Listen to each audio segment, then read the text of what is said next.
There's also no shortage of companies saying that they'll pass any tariff hikes directly onto consumers through price increases. This here that you see on your screen, it's by no means an exhaustive list, but these are some of the firms saying this quarter that they'll raise prices to offset tariffs. It's auto companies, personal beauty, industrial suppliers. For a flavor of what they're saying, here's Stanley Black & Decker's CEO saying that there would be price hikes coming out of the gate, and AutoZone CEO saying, too, that they would pass their costs through to the consumer. And Kelly, you and I both know raising prices isn't the only path forward here, but seeing this does raise questions about inflation, for one, and it also counters the point that we've heard from the pro-tariff crowd that foreign countries will be the ones paying. Well, we are in the find out season, and it shall be interesting, especially for 2025. Welcome to another episode by Lemon. I hope you do enjoy this video. This is the beginning of a new series called FAFO, and it is perfect for low information consumers of information. So let's just sit back, and I will be showing you a series of videos that really does give us a lot of information to digest. And I will see you in between each video where I see it fit to bring in some commentary. So take it easy and enjoy. All right, I voted for Trump. When are we going to make America great again? Well, we're working on it. What are some of the things you're working on? Well, you're not going to have to worry about paying any taxes on your overtime anymore. That's what I'm talking about. Because companies won't have to pay you when you work overtime anymore. What? But at least you're not going to have to worry about what happens when you retire. Well, thank God. Because without Social Security, you ain't never going to retire. The fuck? But on the bright side, you're not going to have to worry about the cost of a good education for your kids. Okay. Because without the Department of Education, there's going to be no such thing as a good education. Some of the things he's highlighting in this video are things that are actually taking place currently, where there's judges working really, really hard to, ultimately destroy some of these laws or things that are in place, such as the overtime pay and stuff like that. Other things we will be basically looking to see if it will take place. So this is just some things to really do some deeper research into, and as time goes by, we will see if these things actually does take place. So it's a lot of waiting and seeing. So yeah.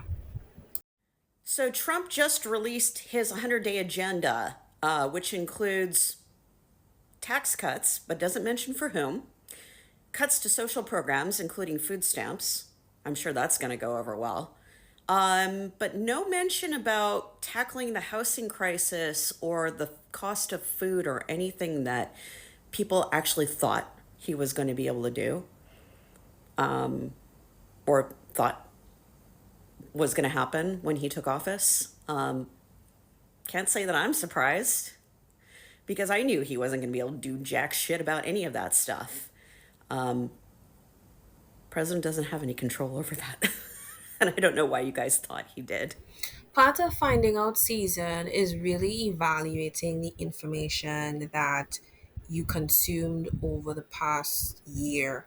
And this is kind of sad for politics, because people always thought that politicians lied, but I feel like this is starting to solidify that politicians will see whatever it takes to get into power. And so he spread out a 100-day agenda. I think this video was about a month ago.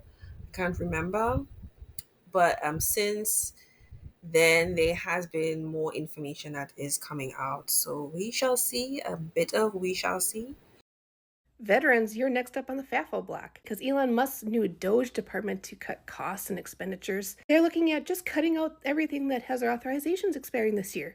Number one on that list, veterans healthcare with $119 billion. And if you're thinking to yourself, no, that wouldn't happen, Musk wouldn't do that to us, he isn't from here. He doesn't give two shizzes about veterans or even the people of this country. He sees this and goes, ooh, that's a lot of money that I could put into SpaceX or in my pocket. So, to the veterans who did not vote for this, I'm very sorry. Thank you for your service. And I hope that something still remains of this. But if you voted for Trump, I hope that you get everything that you voted for. Part of finding out season really is about taking accountability. Um, but I don't think the find out people really would have an issue with that because they understand that when a man or a woman makes a decision, they're 100% responsible for whatever the consequences come from that. And so that is something that I'm not fearful to see them really take accountability for such things. For example, I heard a story of this lady. I think it was on TikTok, where her mom was in poverty and she refused to take any kind of government assistance. And I hear that, I respect that, but she said that her mother died in very horrible conditions under very much a lot of poverty. And so I don't know if it's a pride thing that you refuse to take help, but um I think that this kind of help that Americans, it's like almost like of helping you up, that we're taking it for granted. And I think in this find out season, because we've taken it for granted for so long, and when it's taken away from us, it will be really, really, really, really tough for those who did not see this coming. And yeah, that's all I got. I don't think Social Security is something that's even being discussed by House Republicans. By House Republicans. Well, it is by one, actually, your colleague. Let's listen to Congressman Rich McCormick. We're going to have some hard decisions. We got to bring the Democrats in and talk about Social Security, Medicaid, Medicare. There's hundreds of billions of dollars to be saved, and we know how to do it. We just have to have the stomach to actually take those challenges on.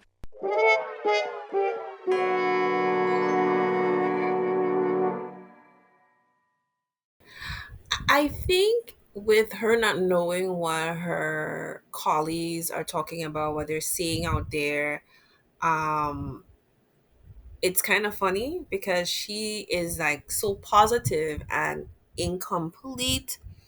Um, she's completely positive.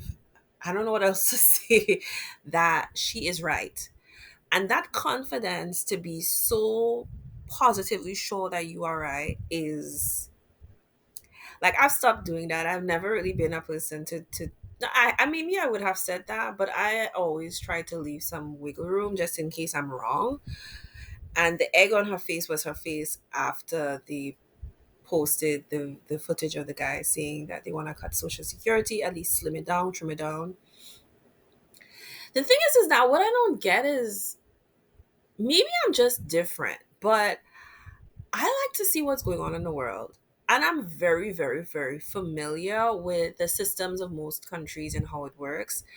And it's not really hard to look at other countries and know what that idea that Republicans really want out there, right? Like,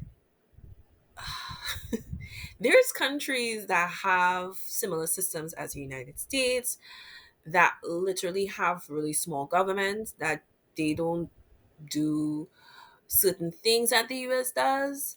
There's examples all over the world.